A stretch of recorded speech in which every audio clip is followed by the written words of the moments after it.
something from Justin Fields maybe you hadn't seen in 3 months? No, it was just good to get everybody out there and start football again. It's all helmets today. We were kind of on and off quick, and it's more about effort. It's about technique. It's about those kind of things. It's not about win or loser today, and there'll be time for that when the pads go on. But no, it was just good to kind of throw the ball around a little bit and see guys moving around. Good-looking team. Did they respond? Oh, yeah, good practice, a lot of energy early on, and then we just got to sustain it day in and day out. Ryan, how do you balance having a physical camp while trying to avoid injuries as much as possible? I imagine as a head coach, that's got to be one of the most difficult lines you kind of walk. Yeah, the number one thing I'd say is what you just said is right there is we got to be tough, and we talk about it every day. We talked about it last night. We're going to talk about it every single day moving forward. Is we got to be a tough team, mentally, physically, emotionally, spiritually. We got to be tough, but we got to do everything we can to make sure guys are healthy. And these guys nowadays are fast. They're strong. They're powerful, explosive, violent, and that's the way the game is. So we have to be smart about that. We spend an inordinate amount of time figuring out what the right reps are. We really look hard at the experience of guys and figure out how many reps does he really need to be game ready when we kick off on the 31st. So guys who have a lot of experience, and there's guys who are kind of in the middle, developmental, and there's guys at ground zero. And so we look at each drill and figure out how many they need, and then once they get those many reps, then it's time to get out. And looking at the offensive line, I know it's very early, but where are you at right now with the offensive line? Do you feel like, are you concerned, or do you feel like it could be a strength for you guys? Yeah, I feel as good as I've felt in the last couple of years in terms of our depth. We got 7 or 8 guys who could get in there right now and play, and so they're going to start battling once the pads go on. Now is kind of the time to get out there, figure out their techniques and their calls and the fundamentals and their assignments, and then once the pads go on, we're going to find out who can block. But when you look at it, there's guys with experience out there, probably more than we've had in the past, and then some guys who we're encouraged with, some young guys. So maybe we'll be playing depth as it goes on, because if enough guys deserve the chance to play, then we'll roll guys at different positions like we did at receiver last year. Yes, Coach. In the offseason, there was a lot of talk about simplifying the scheme on defense. Now as camp opens, what's the mentality and the philosophy you want to enforce in the players? Like we talked about, we want guys who are playing hard, running the ball. We got to be the toughest defense in the Big Ten, and we have to be the best tackling defense in the Big Ten. So that was an emphasis last night. We talked with the defense, and we got a lot of experience on that side of the ball. Guys are into it. This time of year, you're looking to develop chemistry and leadership. You're looking to develop an understanding and executing situational football as we get into preseason camp. But at the end of the day, it's going to come down to how tough we are, and then it's going to come down to how well we tackle. Ryan, I know you don't want to talk about injuries much, and we only are reading too much into half an hour, but it looked like Thayer was with the twos early on. Is he fully ready to go, or what? Yeah, everybody was out there that we thought would be, and some guys are in different points of their rehab. But we're going to roll those guys up front, and Stud's going to kind of just, especially the first few days, some guys will get reps to the 1, some guys will get reps to the 2. Some guys are on a pitch count in terms of volume control to make sure we can ease them back into practice. So you'll see a lot of guys kind of running with the 1s, running with the 2s, and then as camp goes on, I think it'll be more solidified. Did you do? Urban used to talk about that, getting the team back from Coach Marotti the night before camp. Did you keep that going? You still have that same tradition? What was that? Well, yeah, we had our champions dinner last night, and Mick talked to the team for a long time, and that's kind of a mark of the timeline right there of summer conditioning's done, and now it's time to go play football, and always have that meeting the night before we get going. What those guys do and the time they spend here, waking up early in the morning all summer with our team and the work that's been put in, it deserves recognition, and so we spent a lot of time on that last night, and it was a great meeting. Controlled it. It's your team now going to camp. Yeah, I mean, we talked about a lot. Talked about positives, talked about negatives, talked about things we need to work on, and it's exciting. It's a part of a new journey, and like we've talked about, we all have something to prove. The coaching staff, the offense, the defense, special teams, and so we got to be hungry. We got to be willing to fight every day. Ryan, last year at this time there was a lot of drama hanging over the program, not non-football related. Can you just talk a little bit about what it's like to how this year is different and what it's like to have the focus be on football instead of other stuff swirling around? Well, I think this year is just more of a typical preseason camp. As we all know, last year was atypical. That was a very unique situation that a lot of people pulled together and did a great job. But this is more like it normally is, where we got a bunch of young guys who are trying to figure out what's going on, some older guys trying to solidify themselves, and now we're going to get ourselves into preseason camp and ready to go. But yeah, I think this is more like the norm this year. Yeah, a follow-up. How often have you seen Urban since the beginning of the year, and like, what are the nature of your meetings with him? Do you talk about everything, or do you talk about? Yeah, we talk about X's and O's? everything. Yeah, everything. How often do you meet? I don't know what exactly the regularity of it is, but we talk a lot. And he's, like I said, he's been a resource for me and for everybody here, and still involved, in terms of being part of the university and everything he does there, and right across the street if we need advice, and especially just me being a first-time head coach, and unbelievable resource that way. He's been great.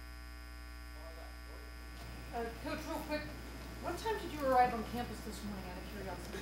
I think it was just after 6 o'clock. And do you feel like you have your systems installed offensively and defensively, or is that a process that has to play out as you set your depth chart and as you have fall control? I think schematically on offense, we're probably a little ahead of the defense just because we've been together longer on our side of the ball. However, we have a lot of guys who haven't played, so there's some inexperience there. I would tell you if it was Thayer Mumford or KJ Hill or Luke Farrell or J.K. Dobbins, one of the guys who've been around for a while, much further ahead there.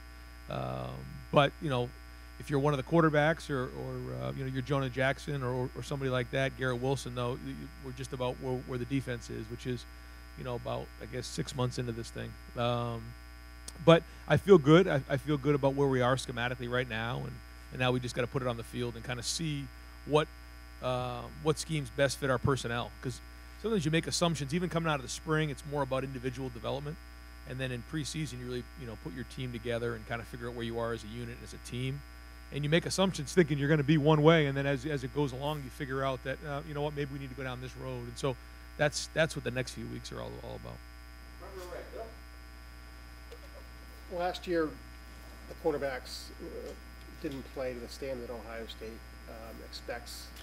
What have you seen from Damon Arnett and Jeff Okuda in particular that leads you to believe, I assume, that they're going to be uphold that standard? And how much does the new scheme affect that? Well, I think you're looking at some guys there who are hungry, who have built a relationship with Jeff Hafley, that believe in what he's teaching. I see those guys had a great off season with Mick, gotten stronger, gotten faster, gotten quicker, but have put some time in really to really master the techniques that Jeff is teaching. And so, even today, just watching them out there, they're in a good place. I think they're really owning the technique and understand they have to play with technique.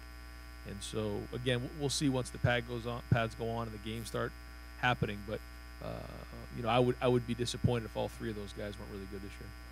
And you've been asked this a million times, but can you again just kind of give your assessment of the quarterbacks and what the situation is there? I mean, most people assume Justin's clearly going to be the guy, but it's a matter of time. How would you? It's the same thing. We just got off the field from day one, so it hasn't really changed since a couple weeks ago when we talked about it. I mean, guys are all going to get reps. We're going to roll guys early on, and then based on how they play, we're going to kind of create a little bit of a depth chart and go from there.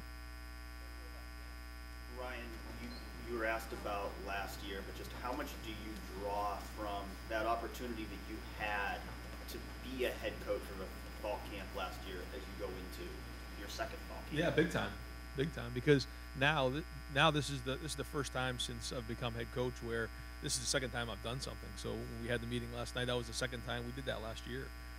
First practice on the field, we did that last year. So that's good to draw upon. Check your notes, some things you said, things you did, and so that helps because again, it's not the first time doing it. So good day today, and we'll just keep building and check our notes as we go. How much of an advantage is that to now be at that point where you feel like, okay, I've done this before, and it's not all hitting you like it's just new?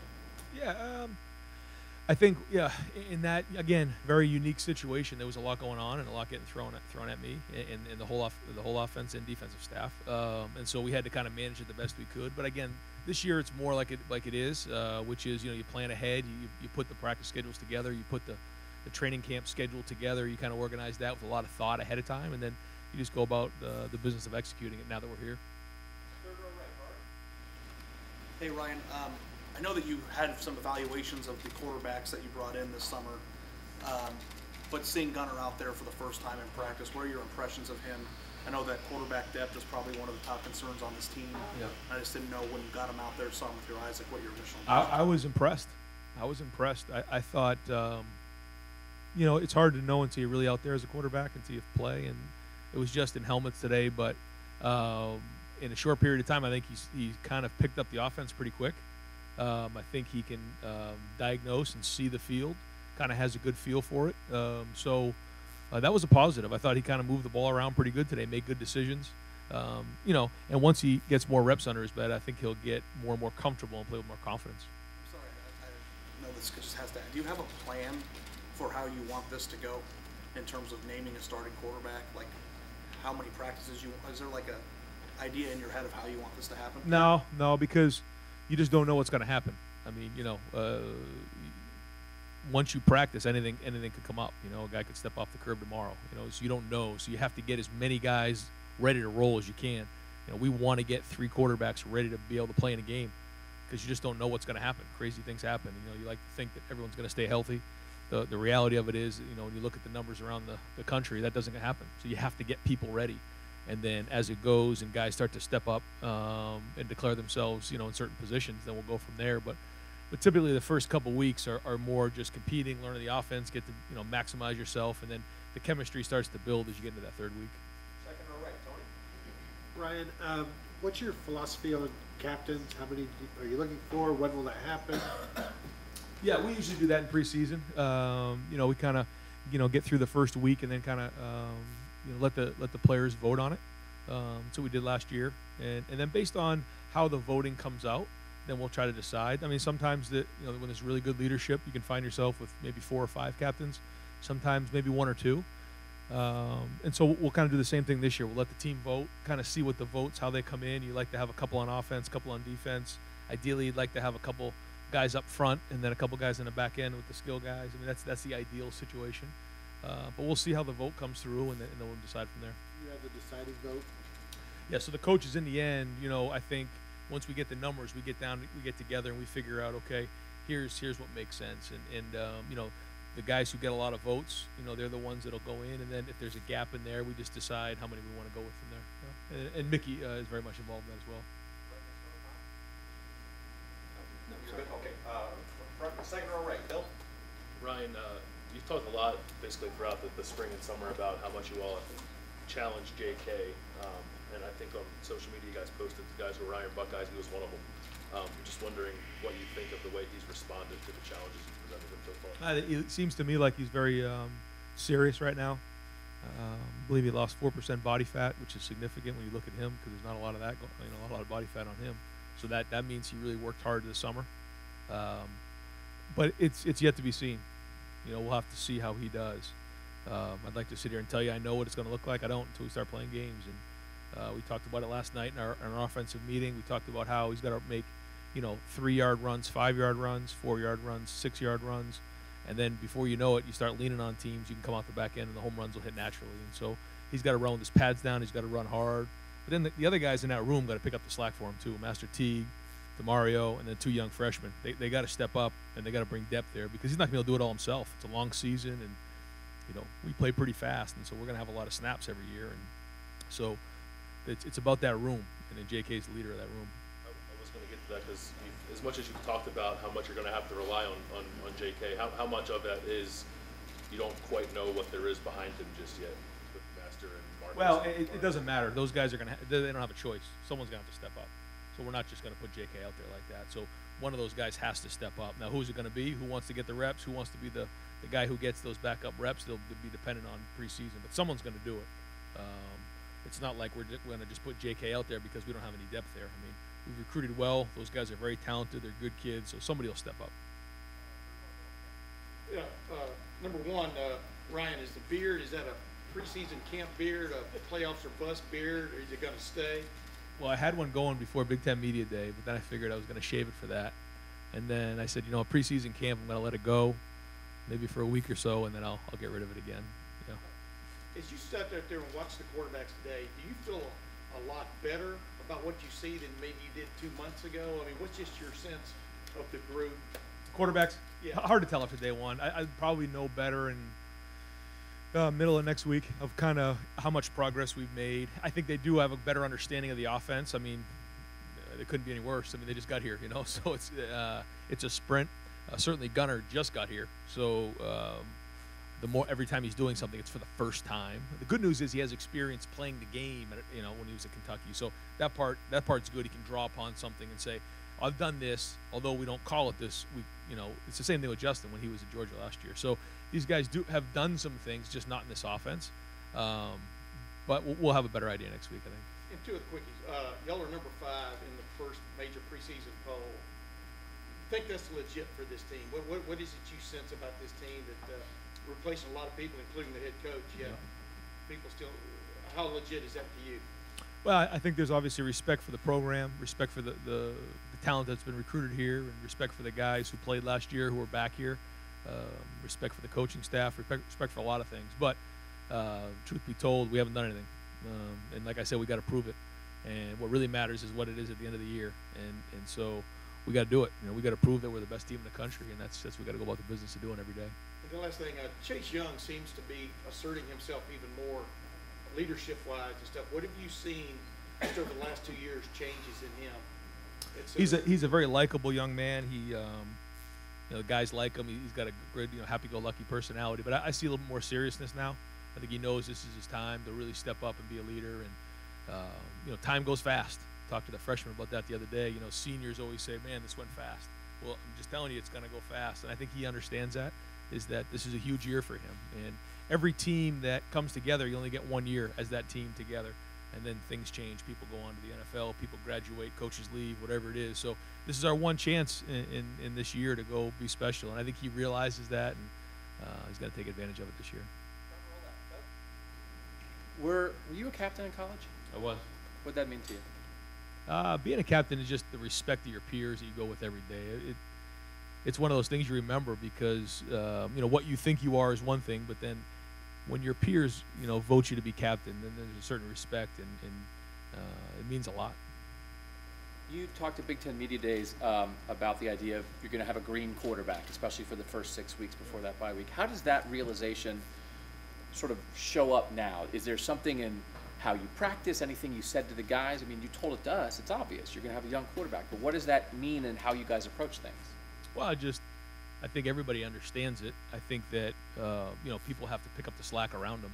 And, whether it's guys on defense, special teams, a run game, whatever it is, I think they all understand what that means. And our plan to win has not changed here. And the first thing in the plan to win is play great defense. We have to play great defense. And playing great defense for the offense is understanding field position. The second thing is no turnovers, and understanding that we can't put the ball and give the ball to the defense. We can't turn the ball over. And then it's scoring touchdowns in the red zone and then special teams. And so if we can hang on to those things right there as we allow the quarterback position room to grow, then we'll be okay.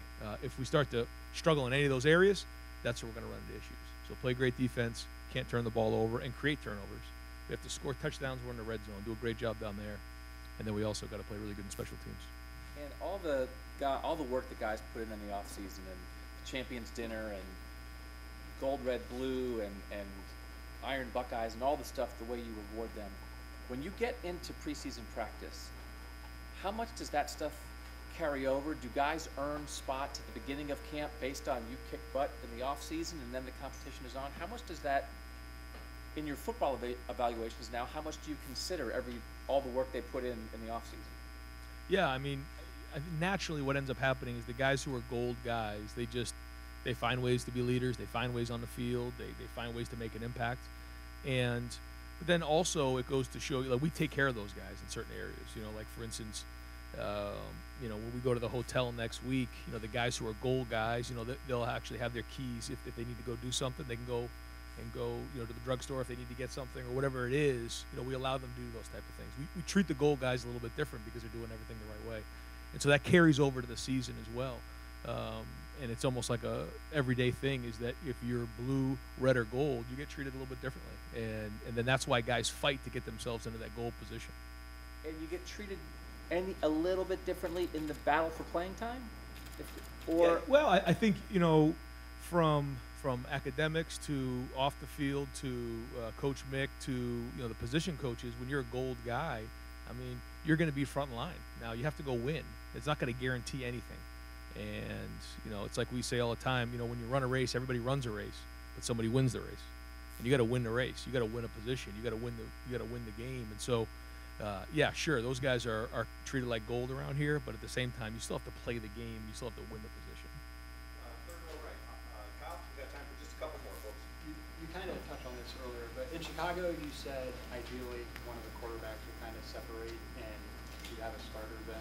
Are you and Mike kind of approaching this as like it's a 2 or 3 week competition? Yeah, I think so. Yeah, I think after the first week, we'll kind of come up for air after the first scrimmage and say, okay, where are we? Is there that much of a gap right now? And then after the second week, there'll be another scrimmage, and at that point, we'll kind of get an idea where the gap is, and if it's not a big gap, then we'll just keep it going. And the minute it separates, then that's when we go ahead and name it. But naming a starter right now, naming a starter in a week doesn't give you anything really.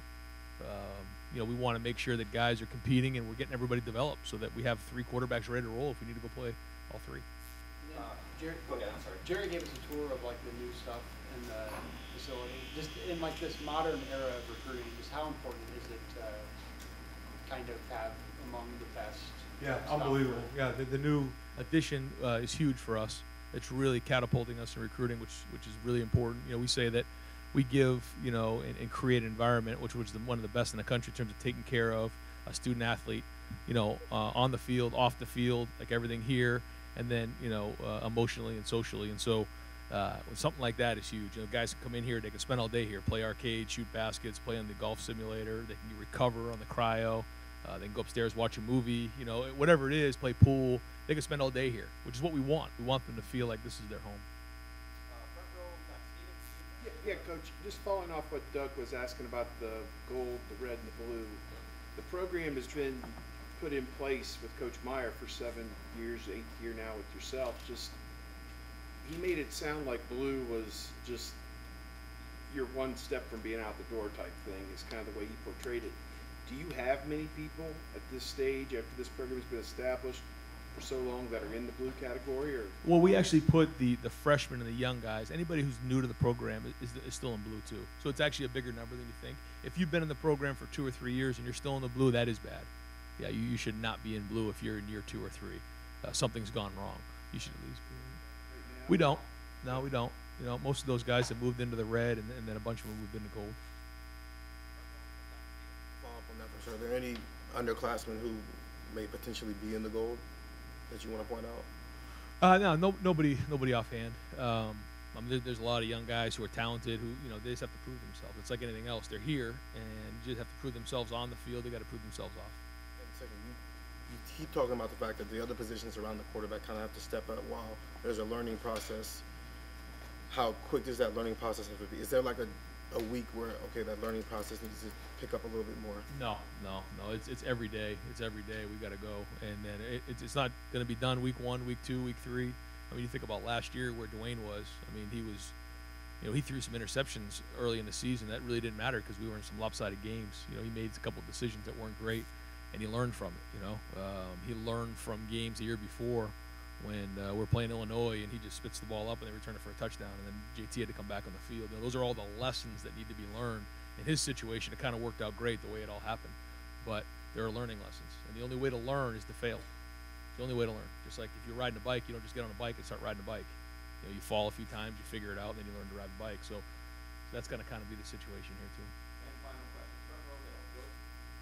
Obviously, just intrigued with the quarterbacks. When you're watching a practice, how do you balance watching certain position groups and where were your eyes today the most? Yeah, you look at it from across the board. My eyes just naturally go to the quarterback just because it's a new position to kind of figure out and see what they're thinking before it happens. Because sometimes it's more about the process than it is the result. And, guys can get away with a bad read and throw it in there and think they're okay, but they're not. And so they have to make sure their process is right. So because it's a new group, Mike and I are on top of all of that every snap. But then also looking at it from the wider view to make sure, especially in the day without pads, guys are staying up and we're not getting anybody on the ground and getting them hurt.